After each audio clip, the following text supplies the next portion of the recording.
Suivez le journal avec STM Transport Voyageurs, une nouvelle façon de voyager.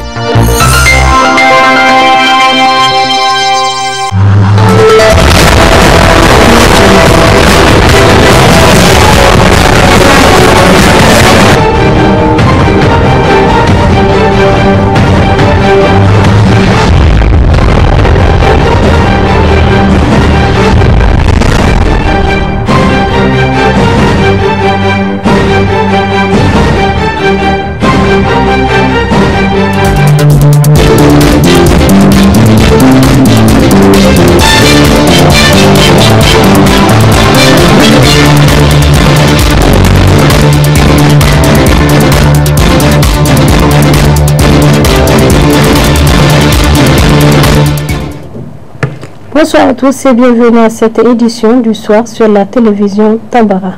Lancement officiel de la caravane d'études de l'ICAM hier 24 janvier 2023 à l'enceinte du dit établissement. Suivons le compte rendu. l'ICAM, c'est le cadre idéal.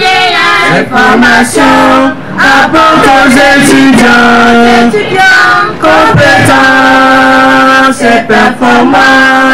Cette cérémonie s'inscrit dans le cadre de la caravane d'études de l'école de comptabilité, de communication, d'administration et de management ECAM.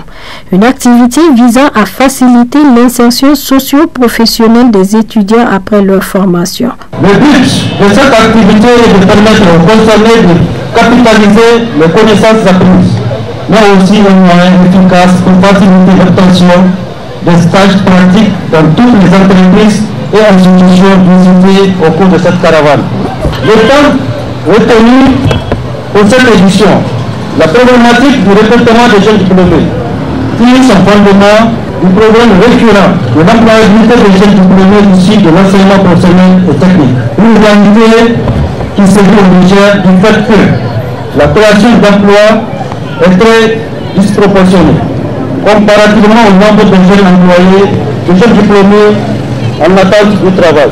Mais aussi, la question de la performance et du savoir-faire de l'individu est cruciale au moment de la recherche d'emploi. De ce fait, la caravane d'études de l'ECAM a pour principal objectif de combiner l'adéquation entre la théorie enseignée à l'école et la pratique à travers plusieurs visites d'entreprises et d'institutions de la République. Débuté il y a de cela 8 ans, l'administration de l'ECAM a pris l'initiative d'innover la formation professionnelle au Niger de par sa vision futuriste et son professionnalisme novateur. Par ailleurs, ce projet vise à renforcer les capacités théoriques et pratiques des étudiants et à consolider dans le programme de notre école une démarche qualité qui se résume à former efficacement les étudiants afin de les rendre compétitifs sur le marché de l'emploi, tant au niveau national qu'international. Il n'est un secret pour personne que la recherche de l'emploi ou encore d'un cadre de stage est devenu un véritable casse-tête ici au Niger depuis un certain temps. Mais pour les étudiants de l'école de comptabilité, de communication, d'administration et de management, la glace est d'ores et déjà brisée. Car l'État, à travers ses innovations, a créé un cadre, une solution durable à cette impasse. Elle consiste à renforcer la professionnalisation des jeunes dès la période de la formation, en les initiant à élaborer des projets d'entreprise de manière pratique et conséquente, une façon incontestable de promouvoir l'économie du pays tout en réduisant le taux de chômage des jeunes diplômés. C'est le lieu de témoigner notre immense gratitude au professoral qui s'est dévoué corps et âme afin que nous puissions avoir la meilleure formation qui soit, afin de doter nos apprenants de compétences nécessaires à faire face au marché du travail. Ainsi, j'exhorte les structures publiques et privées à ouvrir les portes aux étudiants publics de la formation professionnelle pour leur permettre d'exprimer leur talent et de faire valoir ce qu'ils ont appris dans leurs écoles et instituts respectifs. Je ne terminerai pas mon propos sans exprimer toute ma reconnaissance à tous les membres du comité d'organisation pour avoir œuvré à la réussite de l'organisation de cette présente édition. À cette occasion, la ministre s'est apaisantie sur le but de l'ECAM. L'école de comptabilité, de communication, d'administration et de management ECAM a été créée dans le but d'apporter une grande contribution à l'œuvre de construction nationale à travers la formation professionnelle des jeunes. Aussi, faut-il le rappeler, l'ECAM a pour vocation de former des cadres compétents à travers l'acquisition des connaissances dans plusieurs filières au niveau BTS d'État, licence et master professionnel.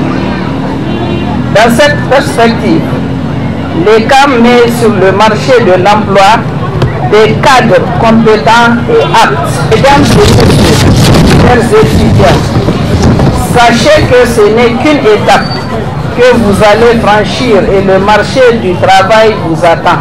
Faites en sorte que vos compétences et qualités intrinsèques puissent valoir le pesant d'or à même de vous permettre de vous y ébaucher un chemin.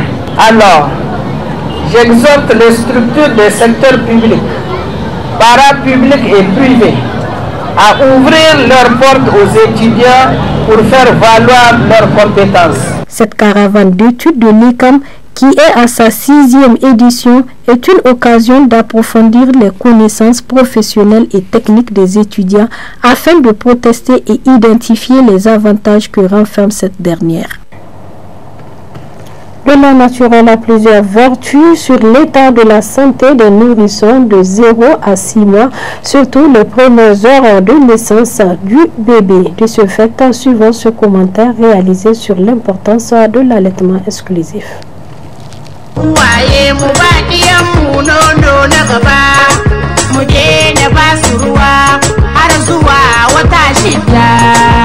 Le lait maternel est le meilleur aliment pour la croissance et le développement du bébé.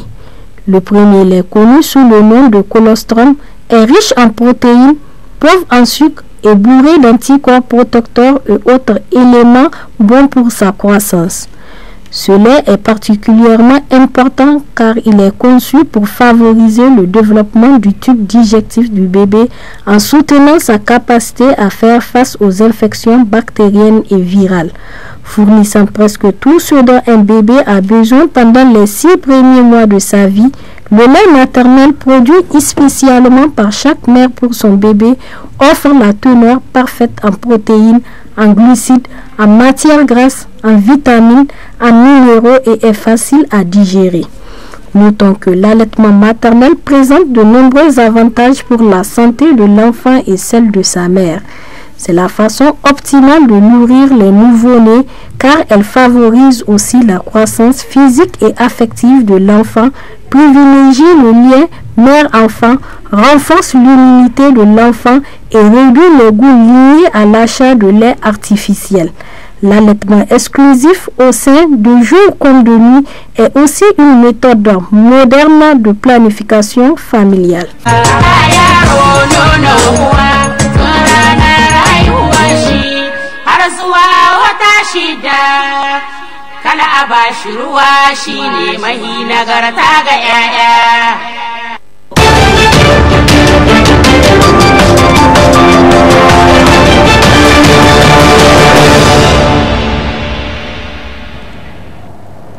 À la une de l'actualité internationale, le 24 janvier 2023 sur TV5 Monde. Des combats acharnés entre les Russes et les Ukrainiens dans la région de Donetsk dans l'est de l'Ukraine. Immersion dans une tranchée tenue par les soldats ukrainiens dans la zone de Bakhmout. Le point. C'est un endroit où la clarté du jour le dispute à l'obscurité de la tranchée. Il y a une forêt à 540 mètres d'ici, et ils sont là. Sur le front, près de Krasnohorivka, les Russes sont là, tout proches. Nous ne restons pas longtemps ici, nous jetons un coup d'œil et puis nous nous éloignons au cas où des gars qui n'ont pas été invités viendraient. Une ironie salvatrice dans ces tranchées où, malgré le calme apparent, la mort rôde.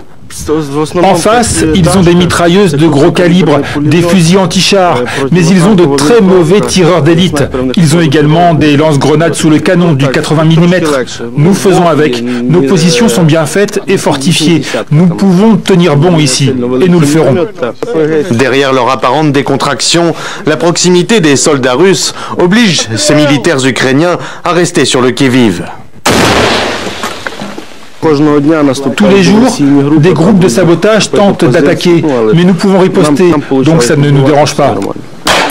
Ici, les échanges de tirs et de lance-roquettes entre tranchées ennemies rappellent que cette guerre de position peut basculer en combat meurtrier, comme à Soledar et sa région, à 2h30 de route de là. À quelques kilomètres du front de Soledar, c'est ici qu'arrivent les blessés ukrainiens.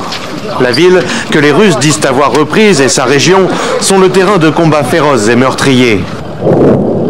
C'est ici aussi que ceux du front viennent prendre un peu de repos, qu'ils attendent un transport pour une permission, ou encore que l'arrière-garde vient remplacer ceux qui ont péri.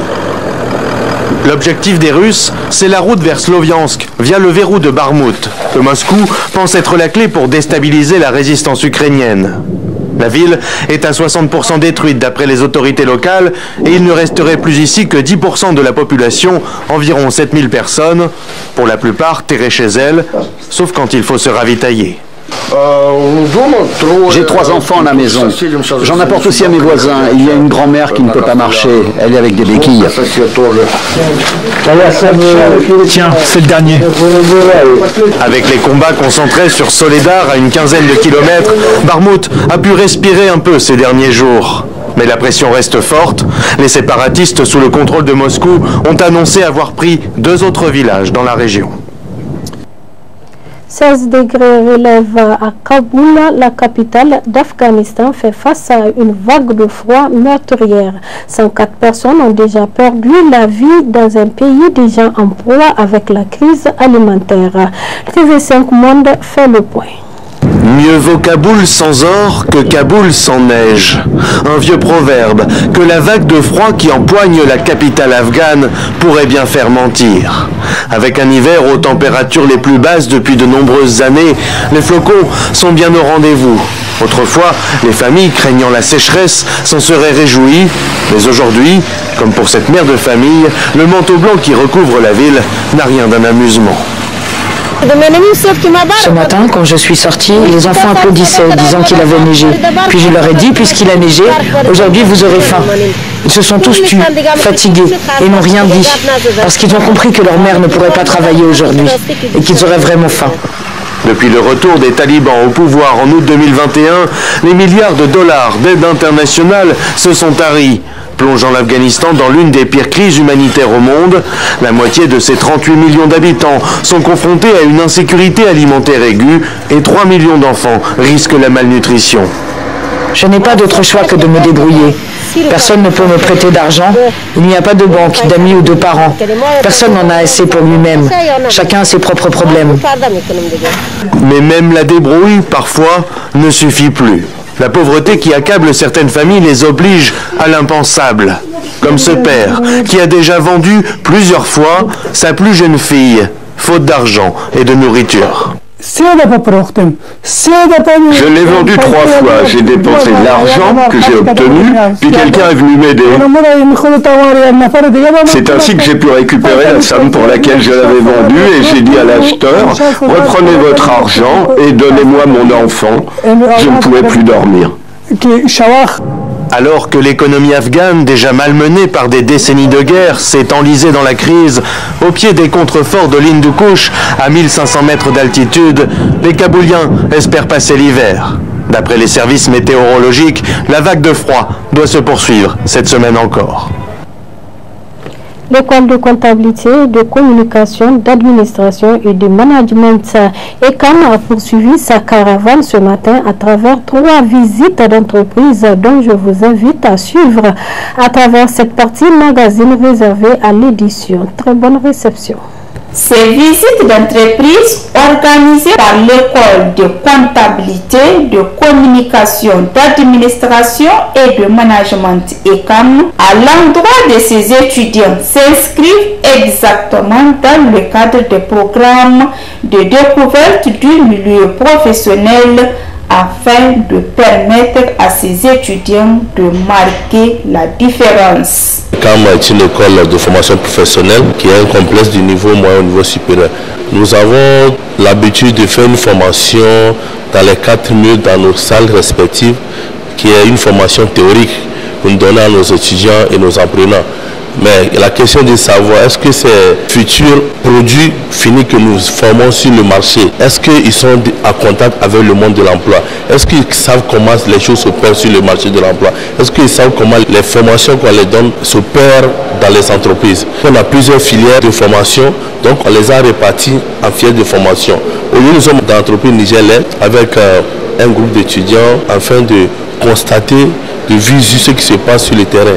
Notre objectif est que, à la sortie de cette salle, il faut que tout étudiant qui a eu contact avec ce monde professionnel d'emploi prenne conscience et croit en lui.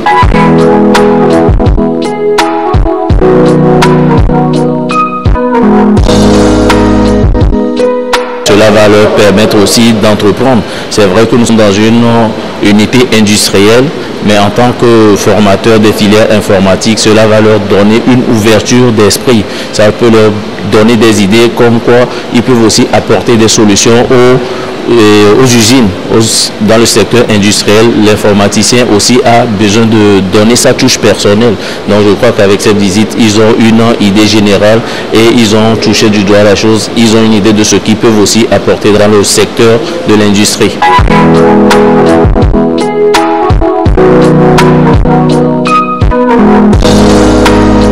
Les théories que nous faisions à l'école, je vois que c'est conforme à ce qu'ils nous disaient.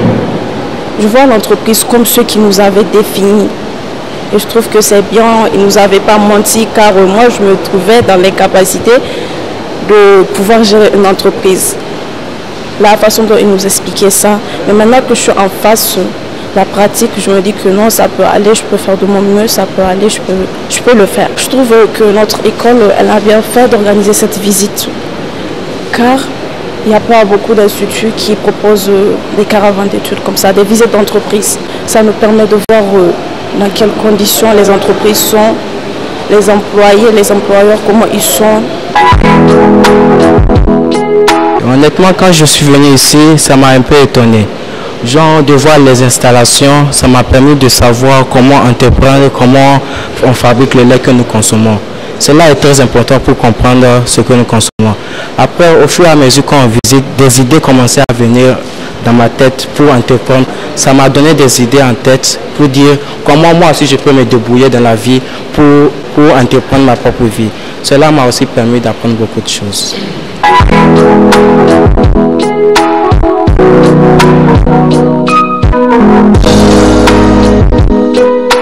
Je suis satisfait de l'accueil réservé pour nous en tant qu'étudiant par la fonction publique.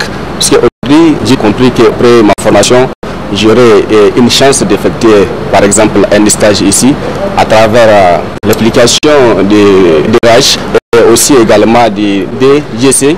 Ils nous ont fait comprendre qu'après notre formation, nous aurons la chance d'effectuer des stages ici. Et à travers ça, on peut avoir des recrutements directs et aussi avoir des recrutements à travers des concours. À la fonction publique, tout comme au Niger, les SA, à Sony Loga, les chefs d'entreprise ont ouvert aux visiteurs les coulisses de cette société afin de leur permettre de voir tout en direct ou en partie le processus du service. Ce qui se passe sur le terrain, c'est de la pratique et pouvoir les comparer avec la théorie qu'ils font à l'école et s'enquérir vraiment de tout ce qui se passe sur le terrain parce que, à fin de compte, c'est ça qui est vraiment primordial pour chaque apprenant. Et à la fin de la formation, il faut qu'il vraiment arrive à travailler sur le terrain. Et nous attendons d'abord, premièrement, c'est pour que ces enfants d'abord, du moins, apprennent ou bien arrivent à savoir ce qui se passe réellement sur le terrain, surtout en matière d'importation des véhicules, leur procédure d'immatriculation et bien avant la douane, comment la douane arrive à gérer vraiment les procédures douanières jusqu'à l'immatriculation du côté de Sony Loga. Et que ces enfants, une fois ces éléments acquéris, donc il peut toutefois vraiment, pourquoi pas, faire des demandes ici à Sony Loga et travailler et être utile à la boîte.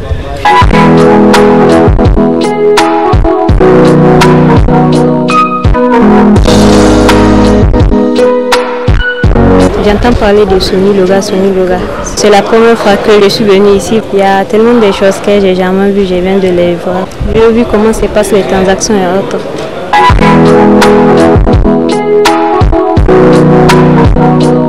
Nous avons visité le guichet unique de l'automobile, communément appelé Sony Loga. Oui, un puissant moyen de mobilisation des ressources. Nous avons visité plusieurs guichets et actuellement nous sommes au niveau du bureau de tatouage du Sony Loga. Nous avons rencontré des personnels qualifiés, intelligents, parce qu'ils nous ont bien expliqué comment se passe le processus de l'évacuation des véhicules et des motos. L'ECAM, c'est la clé de la réussite. Elle ouvre ses bras au changement, mais ne laisse pas s'envoler ses valeurs. Et derrière cette clé, on découvre un grand baobab. Je tiens à féliciter votre DG. Amanyandou, c'est un grand manager. Si Amou se fixe un objectif, il se donne les moyens pour l'atteindre. L'humilité de Amanyandou est à apprécier. Il te trouve sur une natte, il s'assoit sur la natte. Il laisse son joli bureau, ses jolis fauteuils, son véhicule, il vient, il s'assoit. Avec toutes ces stratégies pour demander afin d'avoir ce qu'il veut. Et ce n'est pas donné à n'importe qui. Il est humble. Il peut travailler avec n'importe qui. Il peut s'accroupir à n'importe qui pour avoir ce qu'il veut. Et si aujourd'hui son école fait partie des écoles leaders de Niamey et du Niger, c'est grâce à ses efforts. Ces diplômes sont reconnus par le CAMES. Différentes de celles pratiquées dans un cours traditionnel. En outre, ces visites confrontent ces élèves à la réalité pour bâtir un cours sur des exemples précis en privilégiant des exemples locaux. Avec l'ECAM, la connaissance est sans limite et l'apprentissage va au-delà de ce qu'on apprend aux étudiants à l'école.